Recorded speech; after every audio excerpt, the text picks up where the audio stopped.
Аграрии Чувашии в нынешнюю уборочную страду рассчитывают собрать около 900 тысяч тонн зерна. Плановый показатель – 750 тысяч тонн. К работам приступили во всех хозяйствах республики. Если погода будет и дальше радовать солнечными днями, можно будет управиться за 15-20 дней, предполагают в Минсельхозе.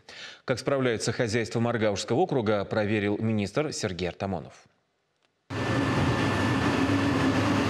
В хозяйстве имени Суворова сейчас во всех смыслах жаркие дни. На уборку вышли на 10-15 дней позже обычного. Лето дождями не баловало, посевам необходимо было дать время для роста. Поэтому и работать приходится, прилагая усилий больше обычного. Планируют завершить в сжатые сроки. В этом колхозе уже 2 года работаю. В этом году водитель поставили. В день по 7, по 8 рейсов делаем, где-то в среднем по 15 тонн.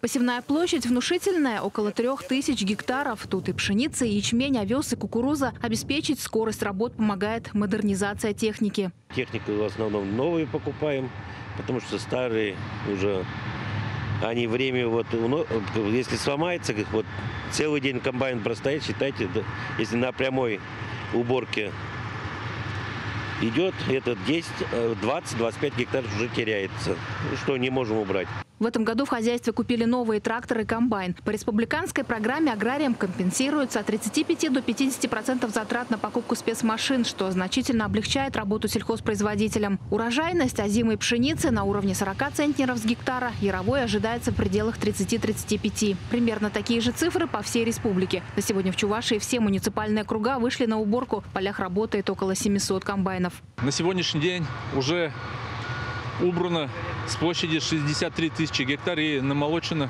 около 215 тысяч тонн зерна. Это неплохой показатель. Есть районы, которые уже убрали более 30% урожая, есть около 10%. Но в ближайшее время на массовую уборку все выйдут, я уверен. В прошлом году был очень хороший урожай, даже рекордный, превысил 33 центнера с гектара, говорят в СХПК «Племзавод» имени Андреева. Хотелось бы повторить. Уборку озимых культур тут уже завершили, приступили к жатве ячменя. На поле работают 2 комбайна. В этом году мы сами удивляемся. Очень хорошее зерно. И качественное, и сухое, самое главное. Прямо через сортировку и на склад ложим. Всего по Чувашии необходимо убрать зерновые культуры на площади в 300 тысяч гектаров. Фронт работы большой. Простоев допускать нельзя. Аграрии надеются успеть завершить жатву до дождей. Наталья Егорова, Алексей Енейкин, Дарья Ананьева, Дмитрий Макаров. Вести Чувашия.